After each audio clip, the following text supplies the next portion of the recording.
This is News 8 Now, this morning. Badge number 1, Sheriff John B. Spears, you are officially off duty at 4 p.m. on January 2nd, 2023. The one thing that I'm very thankful for is that 12 years as sheriff, we never lost anybody. We didn't have any officer-involved shootings. We didn't have any deaths. We didn't have anything that would really be tough to deal with. Putting more people in the pipeline is one way of fixing that gap, but you also need to keep more people in the pipeline. A lot of times we have the external motivation of the new year and we get started, and a lot of times we make those unsustainable changes that might be too short term for us. We really work to create a long-term plan that people can stick with for this year, for coming years, and years to come. And that was your eye-opener. Good morning, everybody, and thanks for watching News 8 Now this morning. I'm Ken Kozarowski, and that is Derek Sibley. It is 6 a.m. on this Tuesday, January 3rd, 2023. And Derek, let's just dive into the weather front because it is an alert day today. That's right, Ken. As you mentioned, we have an alert day there, as you just saw popping up on your screen there, too. We have a combination of a couple of things here, especially that happened overnight with rain, freezing rain, even ice being reported as well. But if you look at the radar here over the last hour or so, we are getting a much-needed break, and that's good news here for those of you getting ready to travel on your morning commute. And you can see right now in Winona County, we're just left over with a very light icy condition here right now, and also into Fillmore and Houston County in southeast Minnesota. We're kind of looking at a little of the same thing of some occasional light icing here, but it looks like we're getting a much-needed break too in La Crosse County. Much of this is beginning to settle down with really nothing left, and the same here in Monroe County. Same story, Adam and Juneau County. So we're seeing here of a trend of what is to come here throughout much of the later morning hours, which is this, with cloudy skies and maybe only a slight chance of a sprinkle or two. But there is still more to come. Temperatures now into the 30s as well, by the way. Now, as we take you into your planner, you can see what's coming, especially as we head into the afternoon hours today. Wintry mix, freezing rain, and then after that, things should turn more so to a steady type of rain by the time we reach late this afternoon around 3 o'clock and continue into early this evening. And at the same time, our temperature should mainly be into the 30s this afternoon, Ken. All right, a wet day for sure. Yeah. Thanks, Derek. Well, after 40 years in law enforcement, Vernon County Sheriff John Spears had his last call on Monday afternoon. Badge number 1, Sheriff John B. Spears, you are officially off duty at 4 p.m. on January 2nd, 2023. Sheriff Spears spent the last 12 years as the county's top cop, and to send him off, deputies, firefighters, and other first responders lined up outside the sheriff's department, where his sons, who are also law enforcement officers, made their dad's final radio call to congratulate him on his retirement and thank him for his mentorship. A great sight there. Sheriff Spears says he's very proud of his department. The one thing that I'm very thankful for is that 12 years as sheriff, we never lost anybody. We didn't have any officer-involved shootings. We didn't have any deaths. We didn't have anything that would really be tough to deal with. The sheriff says he's also proud his department is working toward the future by investing in new technologies and improving public safety. Spears says it's always been his goal to leave the department in better shape than when he took the position. Overall, he says he's going to miss the people the most. You know, some of them I've been with forever, and again, some of them are generational, where their fathers and relatives have served here. I'm going to miss those people the most. I call them the old timers. You know, I finally became one of them, but I'm going to miss the people that I've been with all these years. And Sheriff Spears said he looks forward to spending a lot of time with his family and is planning on traveling with his wife. Now, his time as sheriff officially ends at 8:30 a.m. today, when former Deputy Sheriff Roy Torgerson will be sworn in. The Village of West Salem trustees will vote this week to add a public safety referendum to the April ballot. The trustees' resolution will ask voters to exceed property tax limits to hire more police officers. According to the resolution, the increased taxes would be collected in 2024 and then each fiscal year going forward. The board will vote at its meeting tonight at 7. If approved, the referendum will appear on the April ballot. A judge has ordered former U.S. Representative Jim Hagedorn's widow to reimburse his family more than $20,000. Hagedorn died in February after a long battle with kidney cancer and COVID-19. His widow, Jennifer Carnahan, says she spent the money on her husband's medical expenses and argued Hagedorn's family covered the costs as a gift not as a loan. Carnahan says she plans to appeal. Hagedorn represented Minnesota's District 1, a seat Carnahan unsuccessfully ran for following her husband's death. She believes Hagedorn's family took legal action against her to hurt her campaign. Wisconsin's home bakers have the green light to legally sell many more products. The Dane County ruling expands the types of food that can be made and sold from home without a commercial license or kitchen. That includes items like candy, cocoa bombs, fried donuts, and roasted coffee beans.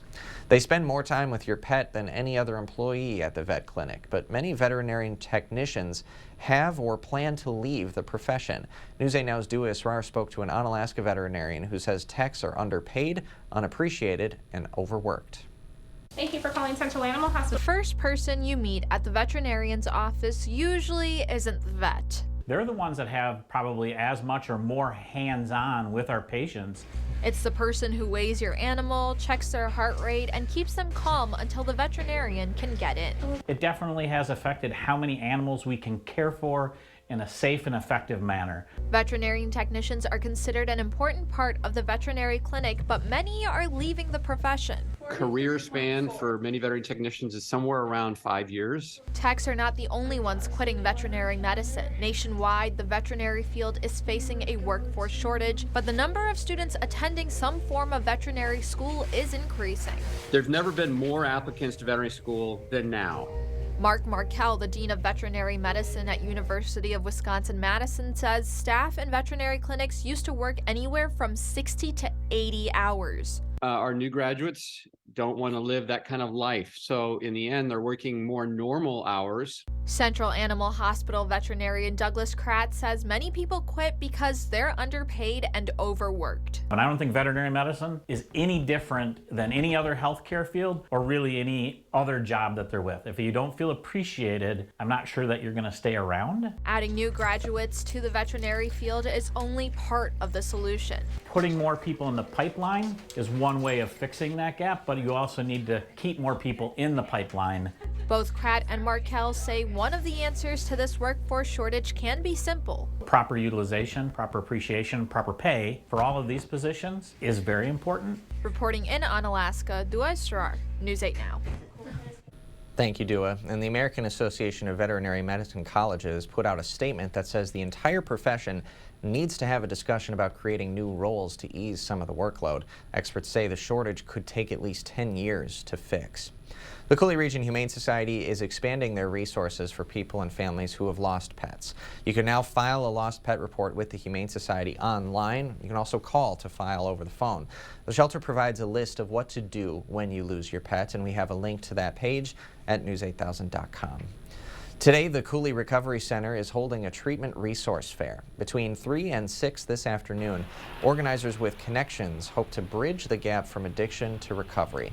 If you or someone you love is struggling with mental health or a substance use disorder, you are encouraged to attend. We've posted a full list of the providers who will be in attendance on news8000.com. The City of La Crosse's Christmas tree recycling program kicks off today. The city asks you remove tinsel, ornaments, and tree bags before setting your tree on the boulevard by 7 a.m. this morning. Pickup is for real trees only. If you want to get rid of an artificial tree, you can drop it off at Harder's Quick Cleanup. We've posted a link with more info at news8000.com as well. You know how the saying goes, new year, new me. Plenty of people are kicking off the new year in the gym. At La Crosse's Unity Fitness, head coach Emily O'Connell says she typically sees a spike in interest around the new year. And on Monday, their private workout sessions were nearly full all day long. Now, sometimes it can be hard to stick to your New Year's goal, but O'Connor says it's all about making a plan. A lot of times we have that external motivation of the new year and we get started, and a lot of times we make those unsustainable changes that might be too short term for us. We really work to create a long-term plan that people can stick with for this year, for coming years, and years to come. O'Connor says she works with clients on a mix of weight loss and general fitness goals. She says at Unity, most people do stick around after those first few weeks. It is now 6:09 a.m. on this Tuesday. Still ahead on your morning news. It's a new year, but it looks like prices at the grocery store will likely keep going up. The tips that experts say could help you save at least a little more at the store. And some power outage tips that can help you prepare for incoming high winds during a major storm. That's all still to come after the break. For now, we're sending you to break with something to put the good in your morning. A 2,300-year-old relic is now back home in Egypt. A sarcophagus lid weighing more than half a ton has been sent from the United States to Cairo. It's known as the green sarcophagus due to the green face drawn on it. The sarcophagus is one of the biggest, which is why only its lid was looted and smuggled out of Egypt a few years ago. It was recovered in the U.S., being part of an investigation that has seen more than 29,000 ancient pieces returned to Egypt over the past decade. Don't go anywhere. More News 8 Now this morning is coming up after the break.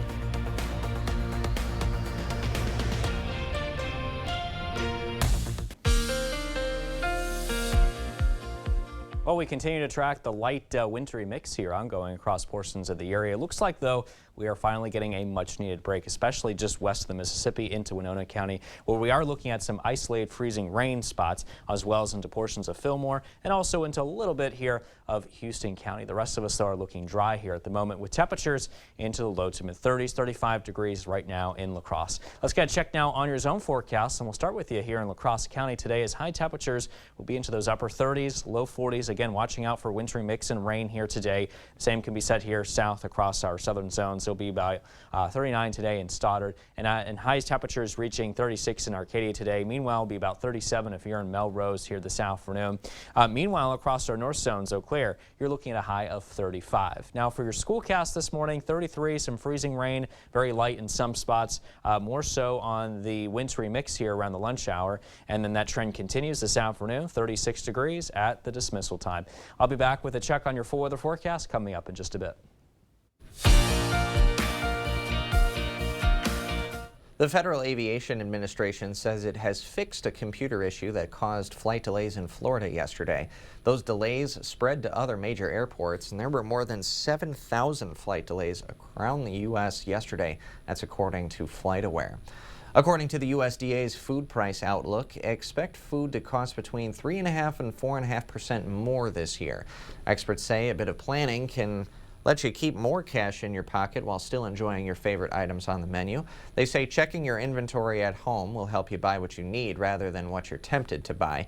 Generic brands are also a great alternative to brand names that we tend to gravitate toward, as they're usually made in the exact same factories as the brand name products. Senior citizens and other Social Security recipients will start getting a larger monthly benefit this month. The 8.7% annual cost of living adjustment is aimed at helping them cope with high inflation. It's the largest increase in more than 40 years, and it will boost retirees' monthly payments by more than $140. About 70 million people will get the increase, which follows a 5.9% adjustment for last year. Any storm has the potential to cause power outages with high winds, and generators are often the backup for providing power when the heat and lights go out. Well, a Wisconsin hardware store shares some tips with us on how to use generators both safely and effectively. When cranking up your generator, first make sure you have the proper ventilation. Never operate a generator indoors because that could lead to a buildup of carbon monoxide. That you're outside, because most of them are gas driven. There are some that are propane driven, but they too will create some fumes. Depending on your generator, you need a power cord that can handle the wattage. Depending upon what kind of a unit you have and how much it'll put out, that'll determine what size cord and cord caps and other things that you'll need to do a proper installation. The head of the electrical department at Ace Hardware in Weston says most generators should be able to power household appliances. Most of them, if you got a 3,000 to 5,000 watt generator, it'll take care of your furnace, your fridge, your freezer, the main things to keep you going. Luckily, he says newer generators can handle the overloading of outlets. Because the generator has safety features built in that it'll shut down if it can't handle the load. If you don't have a generator, WPS says be careful of how you stay warm.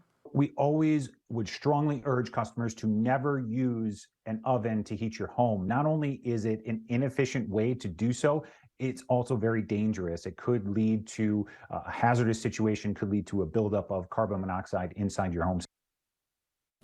And one important key when buying a generator is making sure you know how much wattage your generator produces.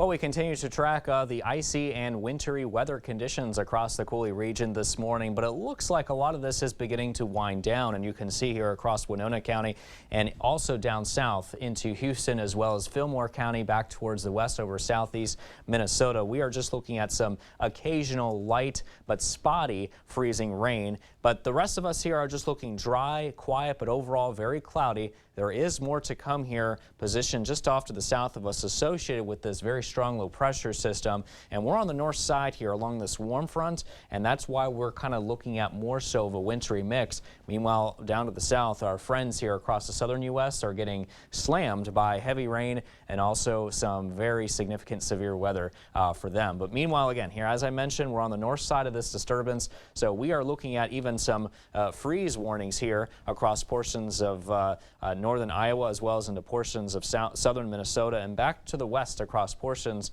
of Nebraska. But meanwhile, here across the Coulee region, well, we are currently looking at winter weather advisories that are in effect until 6 p.m. here today, because we could be looking at that light ice here along those sidewalks and roadways, as well as up to an inch here of some snowy weather conditions. Our current conditions, though, in the meantime in La Crosse, 35 degrees and cloudy skies, visibility at around 5 miles. Be careful for some slippery road spots there on your morning commute. Same here in Eau Claire for you, 29 and cloudy, visibility here at around 7 miles. Temperatures around Sparta at 32, Winona also at the freezing mark this morning. Same story down south in Viroqua with our high temperatures today reaching the upper 30s to low 40s. Let's get a check now on your day planner. Light freezing rain possible in some spots through 7 o'clock, and then by noon 35 and some wintry mix here developing, and then that will turn to mainly rain around 4 p.m. today and then continue into early this evening. And you'll see that here on Sky Tracker too. It looks like by the time we reach 9 o'clock,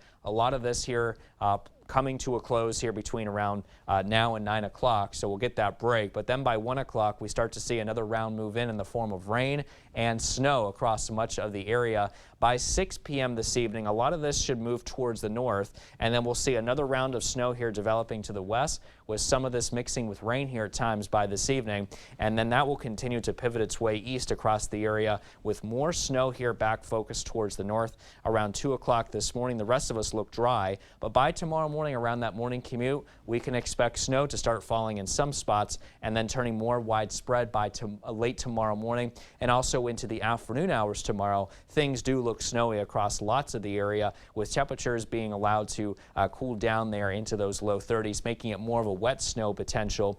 As we take you into tomorrow night, still looking at some scattered snow showers, which are expected to continue into early Thursday morning, and then it's really not until later in the day Thursday around the afternoon where we start to see most of that begin to wind down. But we do have those snow chances lingering at least into early Thursday, with alert days focused for mainly today, tonight, and also into tomorrow. And after that, things settle down. Fair weather conditions throughout the rest of the week, with high temperatures dropping to more of a seasonable level into the low 30s.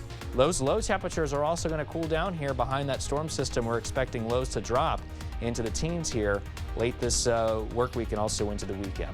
All right, stay with us. We're back with much more news and weather still to come here on News 8 Now this morning. But for now, we are sending you to break with a look at what happened on this day.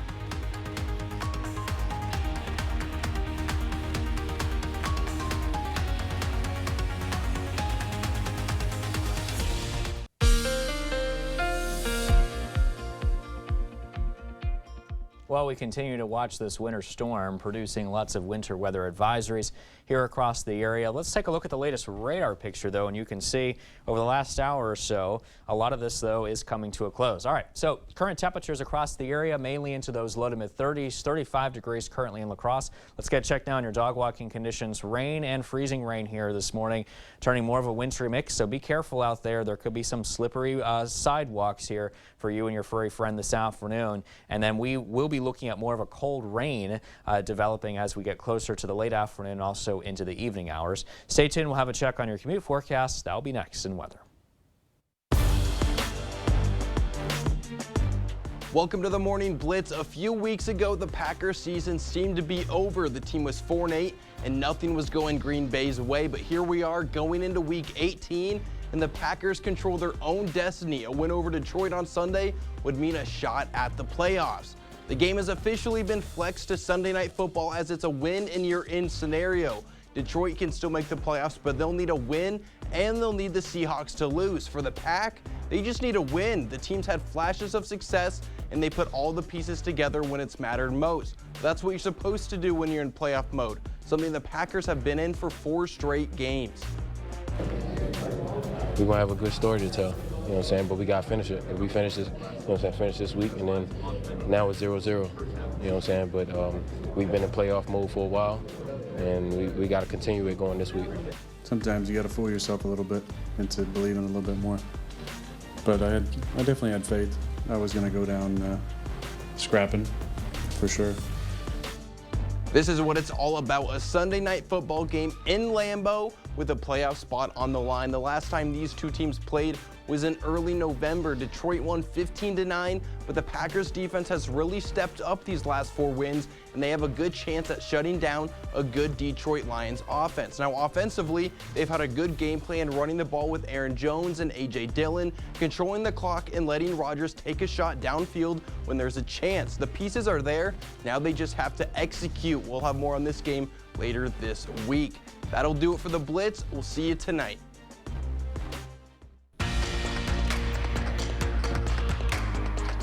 The 118th Congress is being sworn in today, and before members take their oaths of office, the House is scheduled to elect a new speaker. Now, the outcome of that critical vote is uncertain now, as GOP leader Kevin McCarthy appears to be struggling to drum up support to try and secure that victory. Mike Valerio has a preview of the critical new session.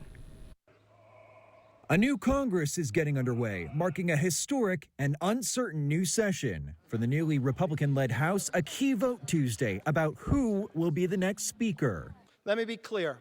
Republican leader Kevin McCarthy still does not have enough votes to secure the win. Because of the razor-thin GOP majority, McCarthy can only afford to lose 4 Republican votes. But there are already 5 hardline conservatives who say they're a no. And another 9 who are asking for a wide range of concessions, with critics like Republican Bob Good saying McCarthy has done nothing to earn his vote. There's nothing that indicates to me that he's going to change his pattern since he's been in leadership, where he's part of the swamp cartel. So if it's not McCarthy, then who? Some speculation that Tuesday afternoon's vote could feature multiple ballots for a House Speaker, something not seen in 100 years. But on the night before the election, McCarthy sounding confident about his odds. Do you have the votes for Speaker locked in tomorrow?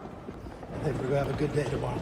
Meanwhile, the new Congress is also making history with the largest number of women elected to serve. 149 women are set to serve in the U.S. House and Senate. More than half of the incoming class of 22 freshman women in the House are women of color, including Summer Lee, the first black woman to ever represent Pennsylvania. I'm honored to serve as people who come from a working class background, from a black community. I'm Mike Valerio reporting. It's uncertain if any Republicans who are challenging McCarthy will continue to mount that opposition this afternoon, including Andy Biggs of Arizona. It could be enough to siphon away just enough votes to deny McCarthy the speakership. In Minnesota, Governor Tim Walz officially begins his 2nd term in office, and he is promising the era of gridlock in St. Paul to be over. The governor promised to pass a sweeping agenda that includes record spending on education, an end to child poverty, and the protection of a woman's right to choose. The governor says he will take advantage of the new DFL control of both houses of the Minnesota legislature. Governor Walz also says he's going bold for his agenda for the next 4 years, an agenda aimed at improving the lives of children and families. So this is not a list of nice to have things. These are a list of things that we will do for the children and the families of Minnesota to improve their lives. Let's send a little money back in the form of a check to families so they can have a little spending money if we can. Walz there, of course, referring to the over $18 billion surplus in the state budget. Even though the governor did not mention legalizing marijuana at his inauguration, an aide of his says he will support that effort. The first day of the Minnesota legislature is today. Meanwhile, today will mark a new day for 134 lawmakers in Wisconsin and 5 other top state leaders, with Governor Tony Evers being sworn in this morning for a 2nd term and many others to begin their 1st.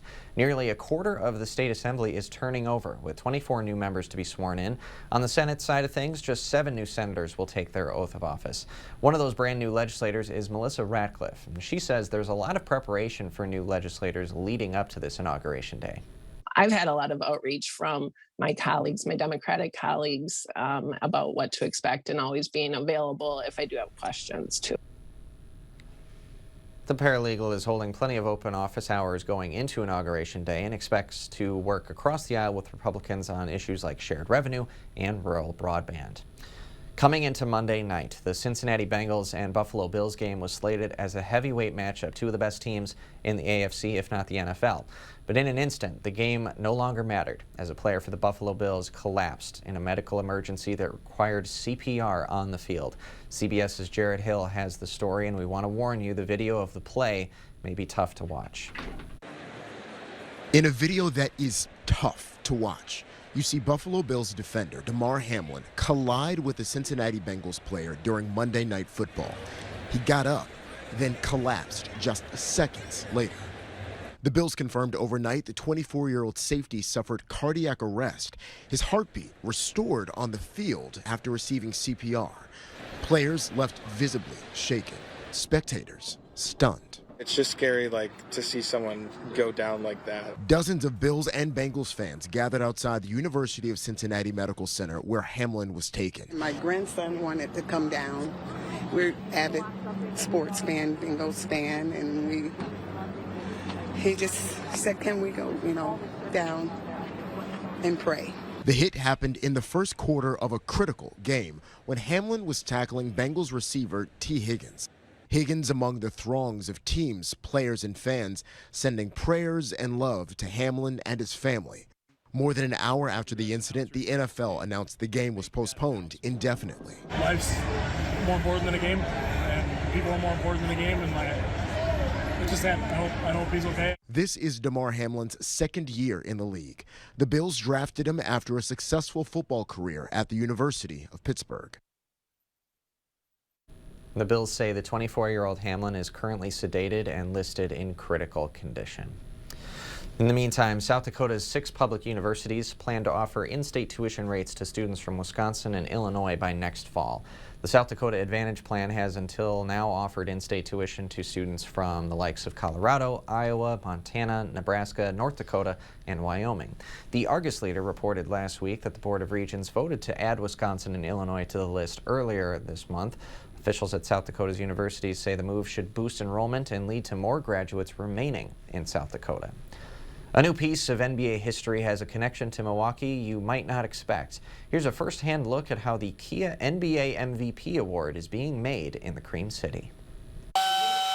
This is the Michael Jordan Most Valuable Player Award. Mike Nolte, the foreman at Vanguard Sculpture Services, along with his team, have been bringing artists' work to life for 4 decades. They're notable for work like the bronze fawns. Nolte says this award, designed by Jordan brand designer Mark Smith, came to them as a 3D print model of the original sculpture. Smith says the figure isn't supposed to be Jordan himself, so whoever wins the trophy can see themselves in the figure. But Nolte says Smith told him it does have some of Jordan's character. The sculpture is split into smaller parts. An intentional defect to prevent unintentional metal casting defects. A wax version is cast, then another mold is made. I would take the wax and dip the wax into the liquid pottery. That cast is fired and liquid bronze is poured in, burning away the wax. It's the art moment, the uncontrollable art moment when the metal changes from a liquid into a solid. The pieces are welded back together and imperfections are shaved down. There's always some kind of metal casting defect that has to be repaired. Nolte says they're making 5 of these trophies. The ones you see here awaiting the final finish. Part of the process Nolte says the sculptor will be present for. Nolte says if one of the Bucks, perhaps Giannis, wins one of these trophies. If my hometown basketball team wins the award and it comes back to Milwaukee, that would be really special. I'd like that a lot. Nolte says one day he'd like to make a life-size version. But for now, he and the crew at Vanguard Sculpture say they already feel like they've won. The MVP award requires someone who on a team to fully participate in that team.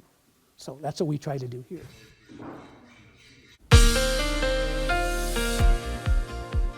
Well, we continue to watch the wintry weather conditions here come down across the area, but it does look like over the last hour or so we are starting to get more of a bit of a break here across the area.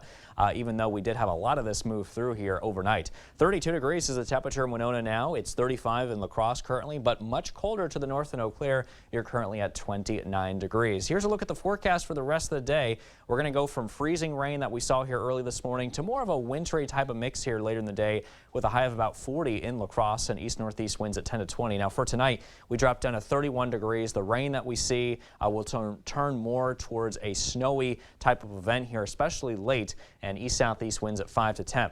Current road conditions are showing you that we are looking at a combination of some slippery and some ice-covered roadways here this morning, so take it easy for your morning commute. You want to give yourself some extra time here as well. That would not be a bad idea for some freezing rain here that could continue in some spots early this morning, and then some wintry mix for the lunch hour, turning more towards a rain event by the time we reach the early evening, though. Stay tuned. I'll have a check on your full weather forecast coming up in just a bit. Ken? All right, thanks very much, Derek. Still to come, our Buzz Reports, helping you stay healthy via Netflix and Nike. After this.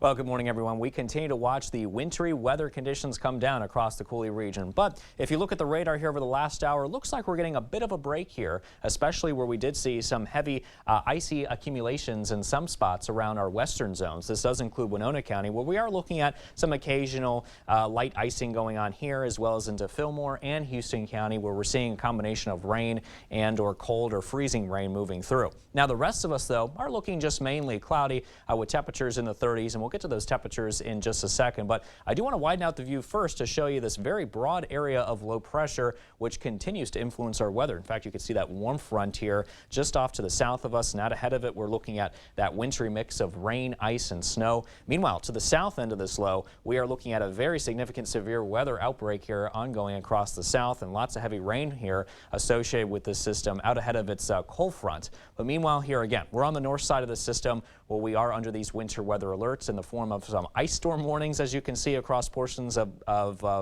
Iowa in towards Minnesota, back west into Nebraska. Also a lot of winter storm warnings here as well. Now, meanwhile, here in the Coulee region, we are mainly under these winter weather advisories for all of us, and this does go until 6 p.m. this evening for mixed snow and ice, and that could cause some slippery roadway conditions on both the roadways and the sidewalks. So you want to make sure that you bear that in mind here as you head out the door here for us this morning. We could also see up to an inch of snow here before it's all said and done too. We'll get to that in just a second. 35 degrees currently in La Crosse, cloudy skies, visibilities at around 5 miles. Watch out for some lowering visibilities at times in Eau Claire, with 7 miles being reported. 29 is the temperature under those cloudy weather conditions. It's currently 32 right now in Sparta, and same temperature down south in Viroqua. Winona is currently reporting the freezing mark as well at 32 degrees. Our highs today will be warming up into the upper 30s to low 40s here by this afternoon. Now, that freezing rain that we see now will transition more into a wintry mix by noon today, and then by 4 o'clock we're just looking at some leftover showers and some light rain that may continue into early this evening. Now, as we take you through around 9 o'clock, that's probably when we'll start to be under that quiet weather pattern here lasting for us. But then by 2 o'clock, here comes another round of rain and snow developing across the majority of the area. We see another break here by around 6 p.m. this evening, and then here comes yet another round of seeing some scattered snow showers developing across the area as that low continues to pivot our way. And by overnight around 2 a.m., looks like most of this should be focused mainly across the north in the form of some scattered snow showers.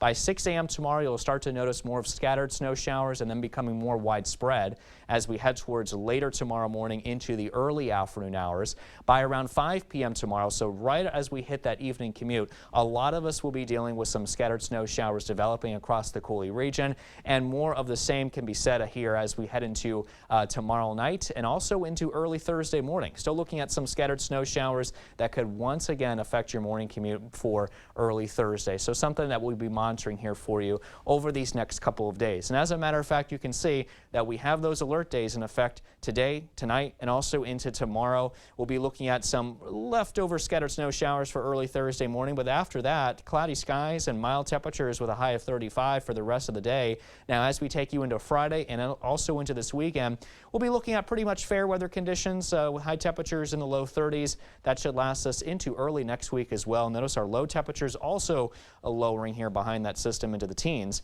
by late this week.